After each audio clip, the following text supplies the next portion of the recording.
Now here we are at Silverstone. Yeah, that's it. So here we are at Silverstone. Made it despite the traffic. And we're all set up. And when there's only me, that's all we need. Beer and barbecue. Not exactly Formula One, but we've had our barbecue and we're going to have a few beers. Although I've got qualifying at 9 o'clock, so probably not too many. And see if I can learn this circuit. Off we go.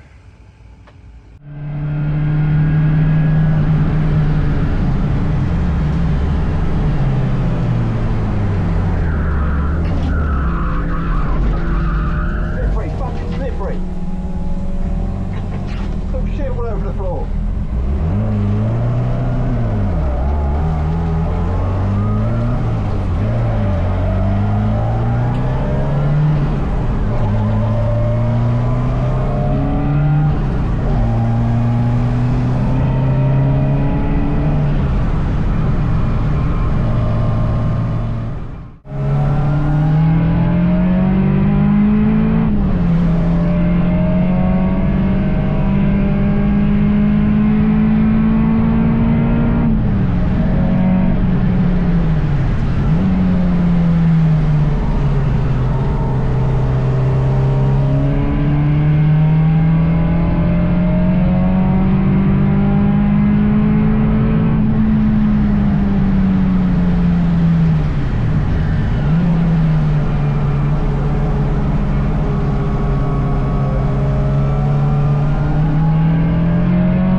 Welcome back to Silverstone, everybody, where we've got a big grid of cars, our biggest grid of the weekend, assembled on the start-finish straight, and it is for the modified Ford series, excuse me. We did look like we were missing one, maybe, from the grid. If we could get that shot back, I could probably try and figure out who it was. But hopefully 37 cars, it might be 36, because I think we're missing maybe David Matthias, or has he just pulled up maybe in a grid slot a bit too far back? I think he might. No, we should have two Sapphire Cosworths there, so I think we've got one of the Matthiases, but not the other one. We'll figure it out in a moment. But anyway, we've got in excess of 35 cars lined up on the grid, and this is always a real highlight of the weekend whenever the Modified Ford Series are in town. A huge grid, a good mix of cars as well, lots of different class battles to watch out for, and some pretty special machinery out there as well. Let's run through the grid. It'll take us a while. It is the Escort Mark 1 RSR of Jack Gadd that set the fastest time in what was a very competitive qualifying session. Top four drivers covered by only 9/10 of a second, so that sets us up well for an entertaining race. He's got Tommy Field in the Mark 1 RSR Escort alongside, so two very similar cars on the front row of the grid. Dave Cockle's four-wheel drive Escort Cosworth starts from third, alongside Tom Ovenden in his Mark 1 RSR as well. Then Stephen Scott Woody and Malcolm Harding on row number 3. Lloyd Jameson and Scott Matthias on row 4, and then possibly David Matthias on row 5 alongside Steve Minton in the Escort Mark II. Then the best of the Capris, that's Simon Light's 111 car alongside Paul Restall in the Sierra Cosworth on row number 6.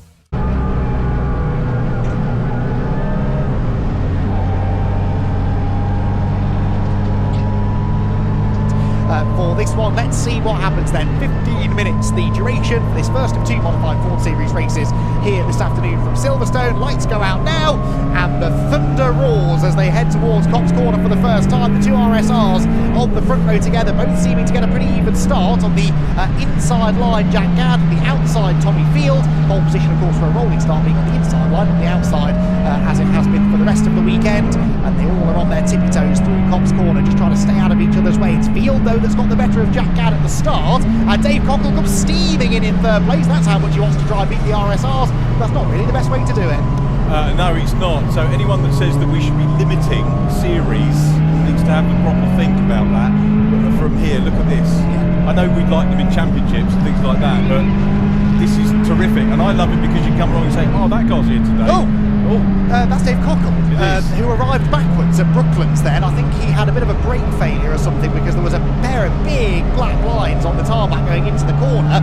Dave Cockle's chances of beating the RSRs, unfortunately, have taken a bit of a dip in this one. Hopefully he can get going again because the grid for race 2, I'm pretty sure, is based upon the race results from race 1, so he'll want to try and get his way as close to the front as he can. But no, you're absolutely right. If this was a championship, I don't think we'd have 30 plus cars on the grid every round, because it's the joy of a series, isn't it? You can dip in and out if you don't have the budget or the time to commit to a full season. A series is the way to go, and that is why this has continued to be so massively successful over recent years. Modified Ford Series, less successful perhaps for Dave Cockle today, but he'll be back, I'm sure, in race 2 if he can't get the car going in this first one. But it is I think that timing screen might be slightly wrong. I had Tommy Field in the lead at the end of the opening lap. Yeah, nice to see Tony Paxman back. Give a shout out for Tony. Had an injury, had a sepsis in his foot, a bit nasty still.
And that's the Sierra off up at Beckett's corner. David Matthias gets it all wrong under braking and did well actually to pick his way back onto the road with no damage.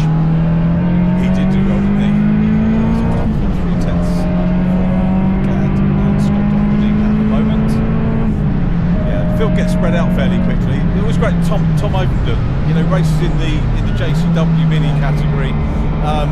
To my mind, very old school, coming out and racing something else as well. And it's not just a one-off, he's here a lot. Yeah, no, absolutely. I mean, proper old school in cars like these as well. But yeah, it's nice to see, isn't it? I think drivers that are particularly up-and-comers, you know,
best time to diagnose what's wrong with that car. I wouldn't be getting out of Dodge if I were you. And I think Marshall's coming to sort him out. Well done, Marshall. Yes, exactly. But that is the mentality of a driver, isn't it? The first thing they want to do is get in there, especially drivers. What do you mean? It's off the track, it's safe. Exactly, yes. Yes. And, you know, in fairness, they want to make sure there's no more damage going to be done, that there's no fire risk, but yes, they sometimes put their own safety to one side, don't they, when they maybe shouldn't do. But right, let's have another stab at Class E, shall we? Tommy Field leads overall, Left leads in Super A as well. Tom Ovenden in 5th position is leading his class, that's SB. Oh, there's another one slowing now, the same part of the track. This is one of the Fiestas now, ST150. Can't see the number from this angle, but that's going to join the Ford Graveyard now down at the end of the Wellington Straight. You can see from that angle, in fairness, they're quite a long way off the track, aren't they? So should be safe. Right, I'll try again. Tom Ovenden leads in Super B. Stephen Scotton Woody is leading in Class A at the moment in 6th place. Malcolm Harding right behind him leads Class B+. Chris Baker down in 13th position in the number 16 car is leading Class B. And I think I missed Class C, didn't I? Class C being led by, scrolling down the timing screen, the number 13 car, which is Dave Barrett, who actually was out-qualified by Gary Littlewood. Those two always have some pretty good battles in Class C, and he's managed to find a way past Littlewood once we got into the race. So, I don't think anything happened in those 20 seconds or so that I was going down through the class leaders, which is a rare thing in this race. What has happened is Tommy Field has started to get his foot down again now, maybe found a bit more clear track, and is now once again 3.6 seconds clear of Jack Gadd. Both Tommy and Jack, of course, race winners in this series before, so enjoying themselves, no doubt. Class honours absolutely key for it, but Tommy Field, the man out front at the moment. I don't know how many RSI, I need to check how many have been built, because originally it was kind of a fun thing. It's never perceived as being a series or even a champ. I think a lot of people have nagged Sonny Howard of SHP who builds them to start a championship, but everybody that's built them tend to build them or put equipment in that's slightly different engines or different running gear. So it would be nice to see a series, but hey, or a championship, who wants to put that pressure on them? Let's just enjoy that here. Exactly, and they still are very welcome within 154. It's the great thing about the very open set of regulations we've got here. There's another one slowing down now. That's one of my favourite cars on the grid, because that's a particularly good example of a Escort Cosworth, and it is the 86 car, which is Scott Matthias. So now hang on, Scott Matthias is down as a Sierra Sapphire. It's not a Sierra, no, it's definitely not a Sierra, but it is number 86, so it's Scott Matthias with a car change possibly then. Although I didn't see him on the grid, so I wonder if he's changed car after qualifying or something, had to start from that. But anyway, he is slowing, and hopefully we'll be able to get back to the pit lane. Otherwise, the poor marshals are going to lose most of their lunch break dealing with car recovery, because there are a handful of them now littered around the side of the track, and they all need to be recovered during that lunch break before we can get the afternoon racing underway.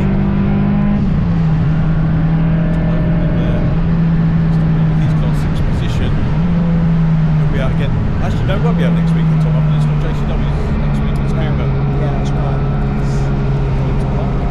Oh, now the slow Fiesta still going exceptionally slowly right in front of the race leader, who is heading for the checkered flag. So Tommy Field then is going to come through to, in the end, take a fairly comfortable victory, but it didn't look like it was going to be that comfortable. He slides his way nicely out of Luffield corner then, and heads for the line. Checkered flag is going to wave once again for Tommy Field, who wins here at Silverstone.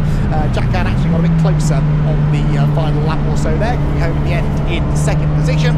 Simon Light in 3rd. Well, Jameson will come home in 4th position. Jameson's not made it to us yet. There's some way back in Q4.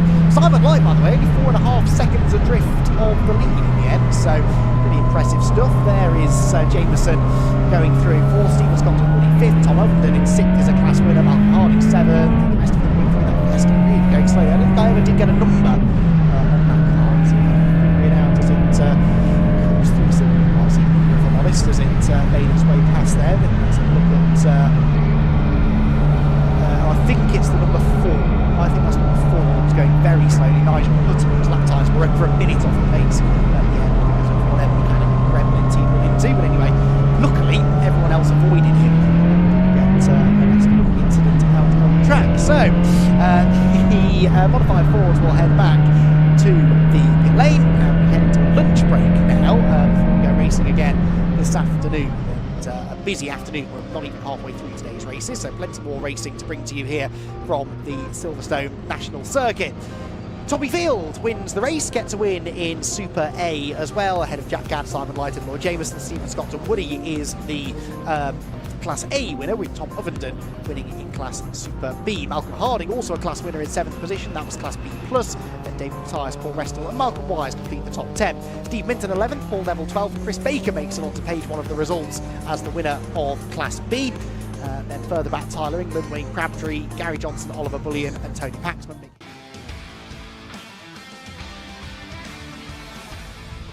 Thank you, Richard. Yes, cars on the grid then for the Modified Ford Series race here at Silverstone, the second race of the weekend. First one earlier on today won by Tommy Field, with Jack Gadd second and Simon Light in 3rd position. That will therefore be the order in which they will start this second race of the weekend as well. So it is the pair of RSR Ford Escort Mark 1s that start on the front row together. Tommy Field number 8 ahead of 59 Jack Gadd, and then the very rapid Capri. That car started outside the top 10 in race number 1.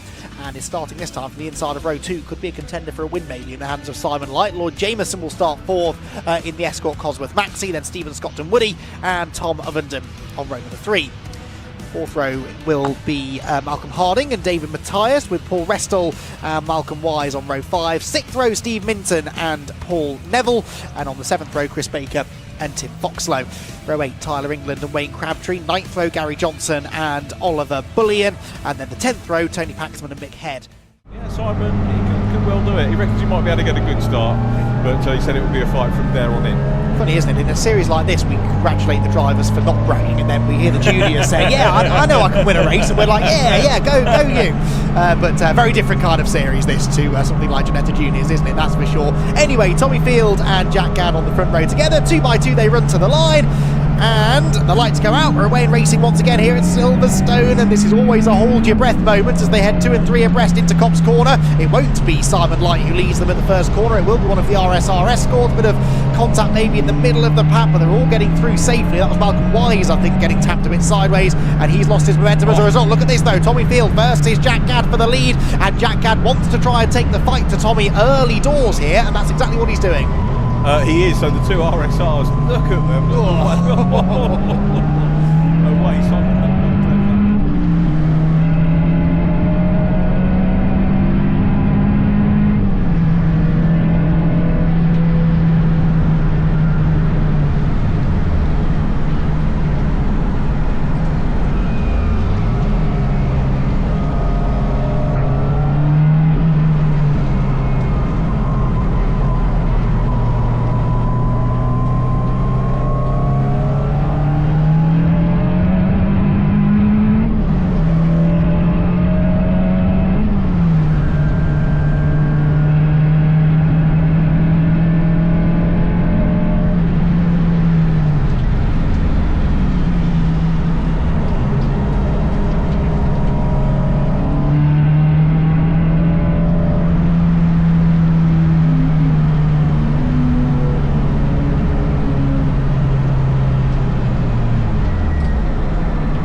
Bollocks!